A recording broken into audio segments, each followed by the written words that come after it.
තාත්තා කෙනෙක් නැති දරුවෙක්ව බිහි කළා. නෝවාගෙන් පැවතෙන මුණුපුරෙක් වන නිම්රෝද්. නිම්රෝද්ගේ මව එහෙම නැත්නම් නිම්රෝද්ගේ භාර්යාව මවම තමයි ඔහු භාර්යාව කොට ගත්තේ. ඌ ඝාතනය වුණාට පස්සේ ඉපදෙනවා දරුවෙක් තාත්තා කෙනෙක් නැති. කවුද ඒ දරුවා? තම්මුස්. ඒ මිත්‍යාව අදටත් මුළු ලෝකේ පුරා පැතිරිලා නොයෙකුත් ආගම් ඇතුලේ මෙන්න මේ මිත්‍යාව තියෙනවා. හිරු කිරණයක් කරහා තමයි ඇය ගැප් ගන්නෙ. ඒක තමයි ඒගොල්ලන්ගේ මිත්‍යා කතාව. මේ තුන් දෙනාට කියනවා අශුද්ධ ත්‍රිත්වය කියලා. නිම්රෝද්, තම්මුස් සහ සෙමරමිස්. අද කියන වර්තමානයේට ඒ අතීතයේ සිදු වුණු සිදුවීම සහ ප්‍රබන්ධ කතා විශේෂයෙන් කිතුණු අපේ විශ්වාසයට කොච්චර හානිකර බලපෑමක් ඒ මිත්‍යා දෘෂ්ටික විශ්වාසයන් බලපෑම් කරනවාද කියලා මම ඔබට කියන්නේ. ඔබ පුදුම මේ කාලේ සමරන සැමරුම මොකද්ද?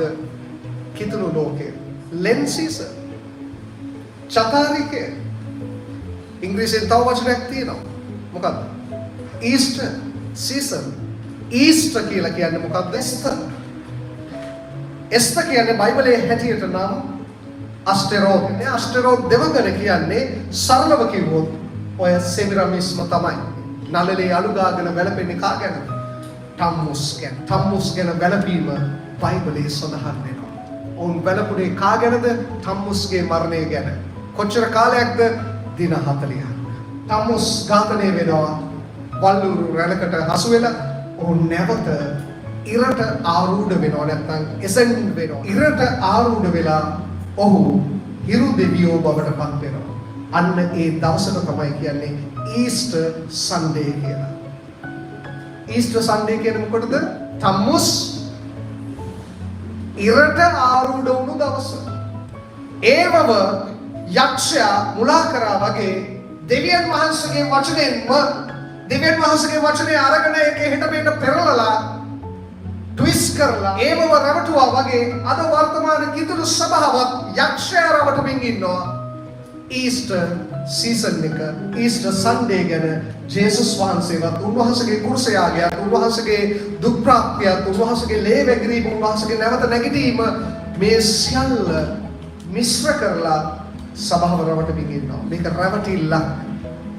මම ඔබගෙන් අහන්න කැමතියි, සුද්ධ බයිබලයේ කොතනක හෝ තියනවාද මෙහෙම සමරුමක් කරන්න කියලා?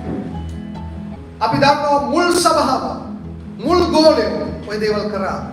ක්‍රිස්තු වර්ෂ 300කටවත් අවුරුදු 300කටවත් කිසිම කෙනෙක් ඔහොම සමරුමක් කරේ නැහැ. ආමෙන්. බයිබලයේ නැති, ආක්ෂාවක් නැති, මුල් සභාවත් මුල් ගෝලයවත් කවුරුත් කරපු නැති, පසු කාලීනව ක්‍රිස්තියානි සභාවට මිශ්‍ර වෙච්ච අභක්තික දේවල් අද වර්තමාන සභාව සමරමින් ඉන්නවා. මේ ගැන කනගාටු වෙන්නේ මොකද්ද අපිට සමරන්න තියෙන්නේ? නුඹලා රැස් වෙන සෑම රැස්වීමකදී මාසී කිරීම පිණිස මේ සිදු කර ශුද්ධ මේසය. හලෙලූයා. පරම ගිවිසුමේ පාස්කෝ සමරන්න අපිට උන්වහන්සේ අල කරලා නැහැ. පාස්කෝ අවසන් කොතනින්ද? ක්‍රිස්තුස් වහන්සේගේ කුරුසයාගේ. ආමෙන්. උන්වහන්සේගේ යාගය කර්ම කොටගෙන පාස්කෝ අවසන්. අපේ පාස්කෝ නම් ක්‍රිස්තුස් වහන්සේ මලසේක. ආමෙන්. හලෙලූයා. ඡායාවක් පමණයි. ආමෙන්. ක්‍රිස්තුස් වහන්සේගේ පූජාව ආවට පස්සේ තව දුරටත් පාස්කෝ සැමරීමක් නැත. අපේ පාස්කෝ නම් ක්‍රිස්තුස් වහන්සේ පූජාවිය. ආමෙන්. හලෙලූයා.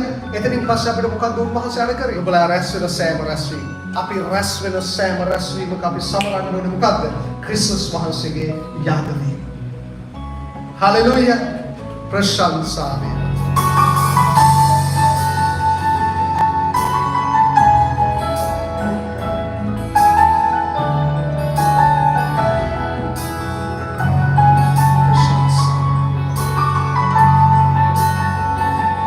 ඔබේ ඇතුළාන්තය හැර, ඔබේ ඇතුළාන්තය හැර ස්වාමීන් වහන්සේ ඔබේ දෑන් දොස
හැමදාම සුද්ධාත් වෙන වහන්සේ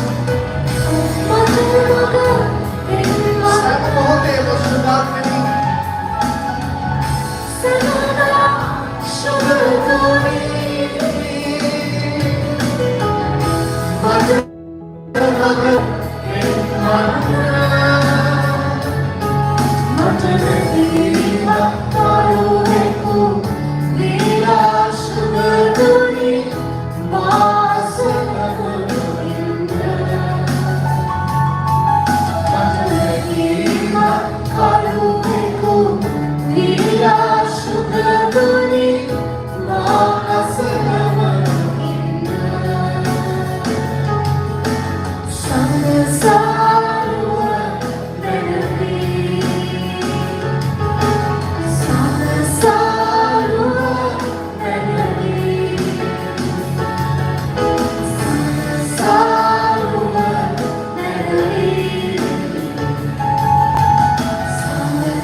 Swami අපේ කෙනෙක්ගෙනව සනසන්නා වූ තැන වහන්සේ අපේ කෙනෙක්ගෙනව ඔබ මේ උදෑසන මෙහෙවර කරමින් සිටින නිසා ස්තුති කරනවා ස්වාමී.